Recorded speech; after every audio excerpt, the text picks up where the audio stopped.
Your mind is trying to protect you right now, in this moment. It's keeping you small because it thinks small is safe. Today, I want to tell you about a boy named Marcus who discovered this truth and how understanding it changed everything. Marcus was 22 years old. He was smart, talented, full of potential. But he never did anything big. He had dreams, real dreams. He wanted to start a business, write, create something meaningful. But every time he got close to starting, something would happen. His mind would whisper, "Not yet. You're not ready. What if you fail? What if people judge you? What if you're not good enough?" And Marcus would listen. He would step back.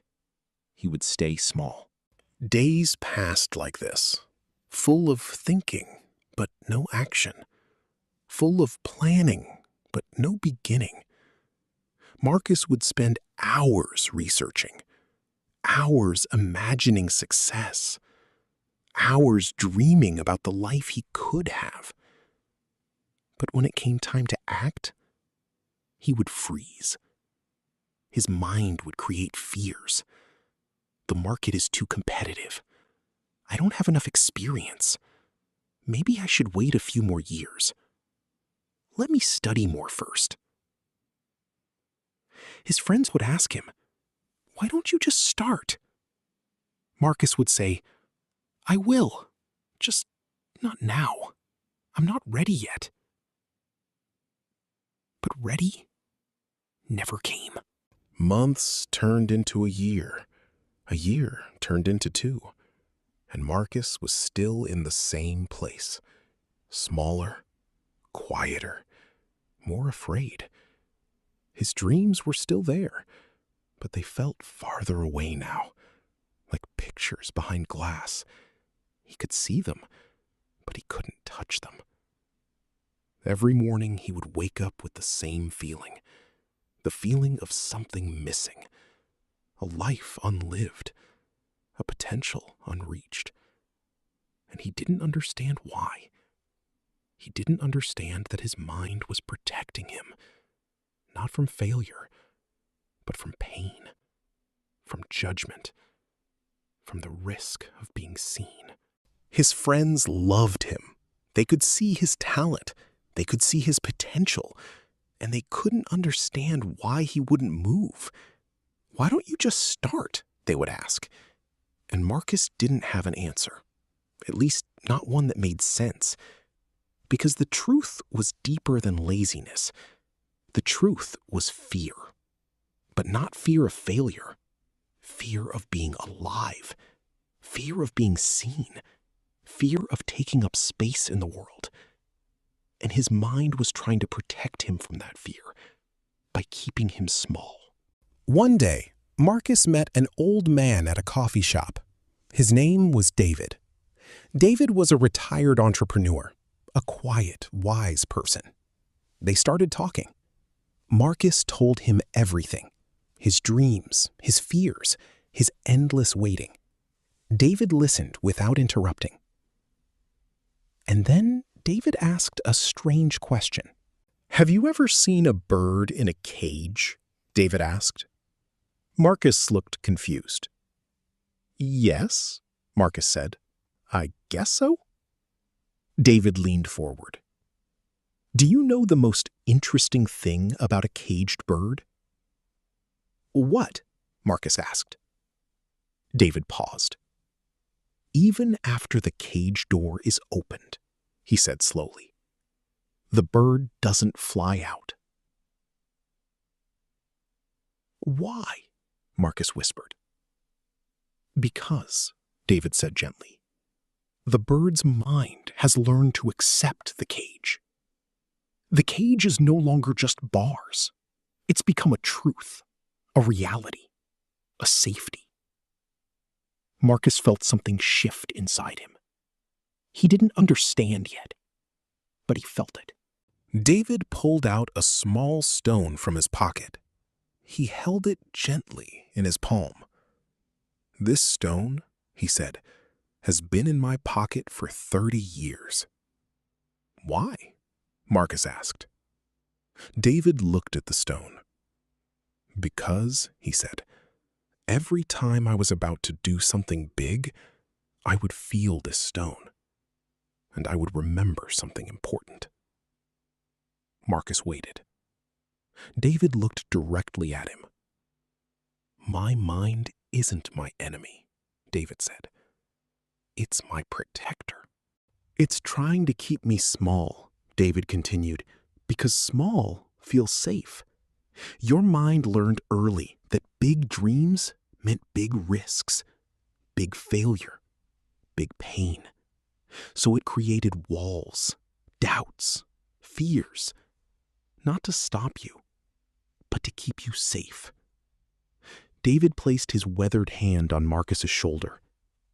But, David said, looking into his eyes, safety isn't the same as living. David handed Marcus the stone. I'm giving this to you, he said, and I'm giving you a challenge. Take one small step toward your dream this week. Just one small step. Not the whole dream, just one step.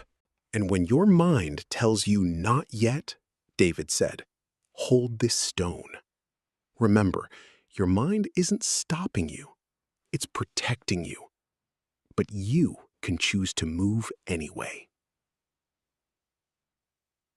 Marcus held the stone in his hand.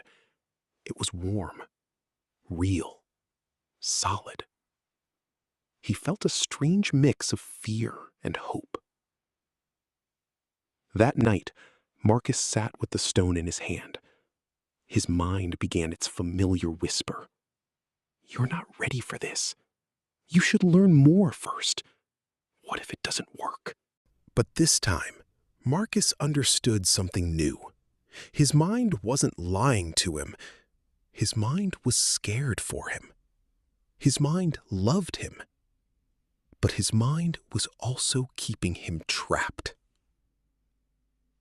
The next day, Marcus took one small step. He wrote down his business idea on a piece of paper. Just wrote it, nothing more. His hands were shaking. But he did it. That night, he held the stone and felt something. Pride. Not from the big success, but from moving despite his fear. He looked at what he had written, his business idea, his dream, in words, real words on real paper. It existed now, outside of his mind, outside of his fear. And something had shifted inside him. The cage wasn't gone, but now Marcus understood. He had the key. From that week forward, Marcus changed his approach. He stopped fighting his fears. Instead, he acknowledged them.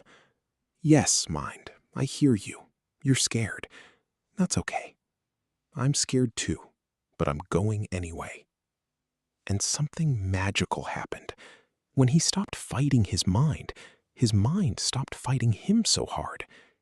The fears didn't disappear, but they became signals instead of walls.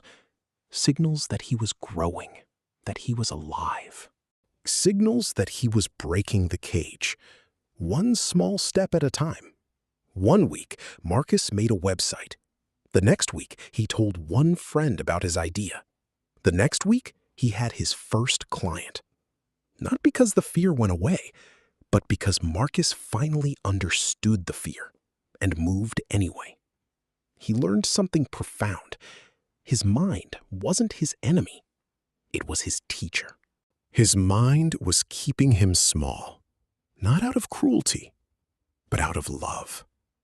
The cage was built from protection, but protection had become a prison.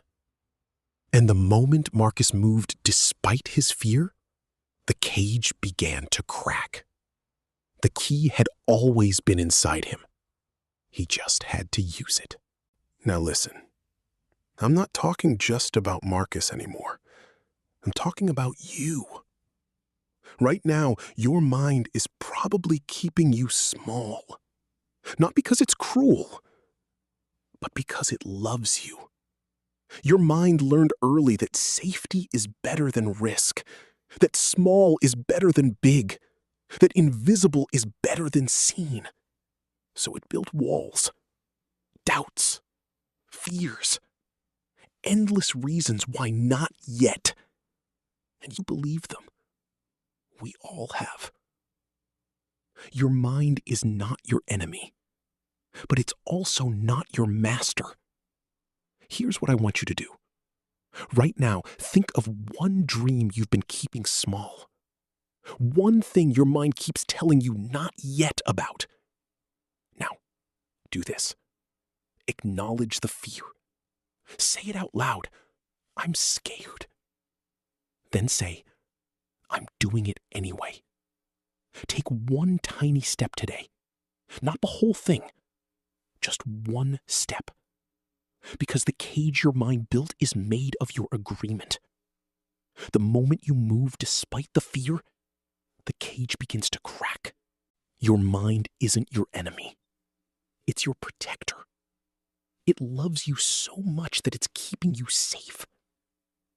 But you are the one who decides if you stay small. The bird in the cage doesn't know the door is open. But you do. You do. Right now, you know the door is open. Your mind will keep whispering reasons to stay. That's okay. Thank your mind for trying to protect you. Then open the door anyway. Because living isn't the same as being safe. And you deserve to live. If this story helped you understand your own mind a little better, please share it with someone who needs to hear it. Like this video. Subscribe for more stories about breaking free from the cages we build around ourselves. Because sometimes, the most important journey isn't away from your fears. It's toward them. With open eyes. With an open heart. With the understanding that your mind loves you. Even when it's keeping you small. Thank you for listening.